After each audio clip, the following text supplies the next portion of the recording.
Wela Shashingo mafuta Hakuna kitu tunatolet Aisaundi padombo shava na fera pajoza Mr. Hit Lava Wela Inga ndakazviparira dai ndakaziva haitungamire ndoshaya chandofira apa mudzimu wandifuratira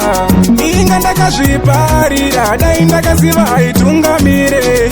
ndoshaya chandofira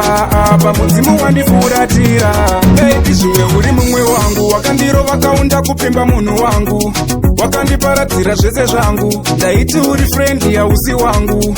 kana newe bebi wakandijairira kwawakaienda dasvikasa kufambira zvikanziwa mitiswa ndinofara kunyange zvirwere dai wazara inga ndakazviparira dai ndakaziva haitungamire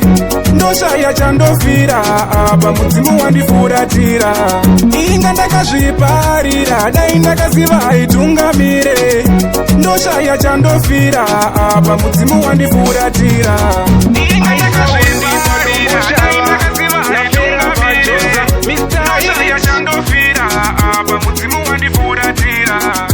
iwe mufesi wangu wakuenda neroseri uchindichera poere auko wangu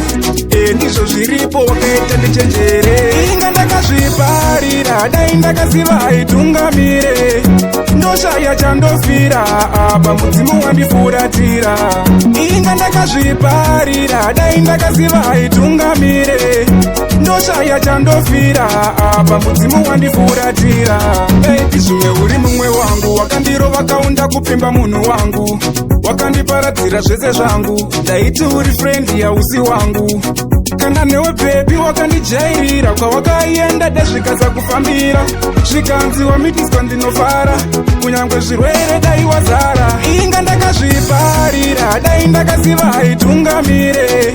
ndoshaya chandofira apa mudzimu wandifuratira inga ndakazviparira dai ndakaziva haitungamire ndoshaya chandofira apa mudzimu wandifuratira